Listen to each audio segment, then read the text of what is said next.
Here's our group presentation.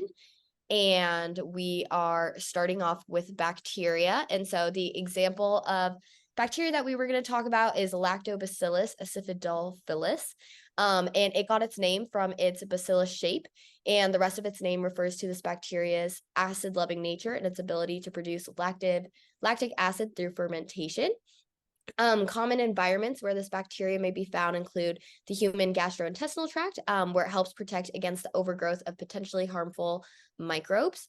So bacteria in general, these are a type of prokaryote, meaning they have no nucleus, and instead their genetic material in bacteria is stored in a nucleoid area, which is not membrane bound. Bacteria are everywhere. They can be found all around us and inside of us. There are some harmful bacteria, but there are also very many helpful bacteria, such as the ones found in your probiotic yogurt. Some distinguishing features of bacteria include a capsule, cell wall, plasma membrane, flagella, pili, cytoplasm, ribosomes, plasmids, and inclusion bodies.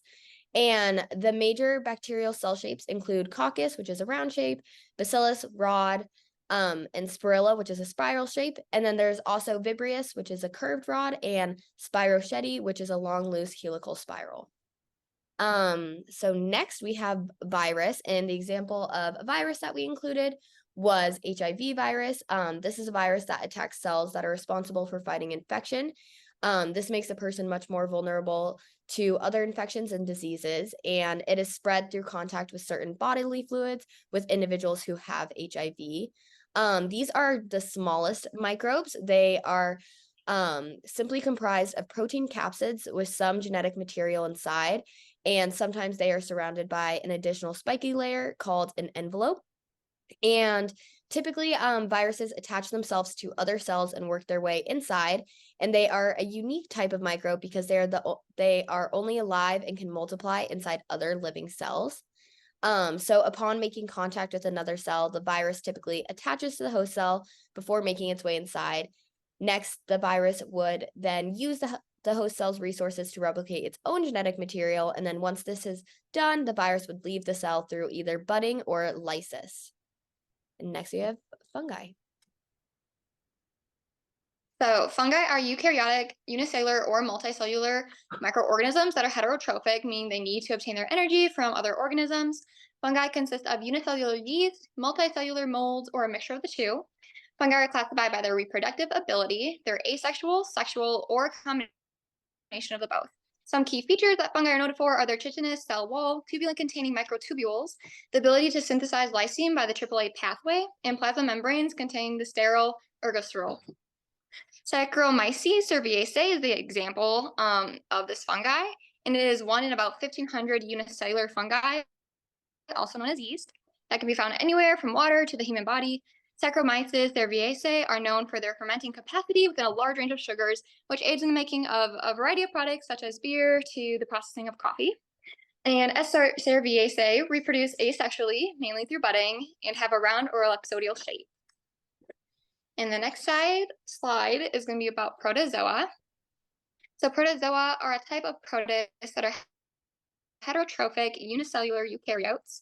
There's a wide variety of protozoa, and they're classified by the way they move. So the four types are amoeboid, ciliate, flagellate, and sporozoan. Respectively, these protozoa move via pseudopodia, cilia, and flagella, with sporozoan being the only protozoa that does not move. Protozoa have a variety of roles consisting of being predators, herbivores, decomposers, parasitic, or food. For example, they can prey on bacteria, which is other single-celled organisms, feed on algae, decompose dead organic matter, live in or on hosts, or be the food for larger organisms. And protozoa are found in moist habitats. Example of this is Plasmodium falciparum, which is a sporozoan parasite of the genus Plasmodium that causes the most severe infection of malaria. P. falciparum is found mainly in tropical or subtropical regions with the highest transmission in Africa. It is transmitted through mosquitoes, an insect vector, and multiplies rapidly in the blood.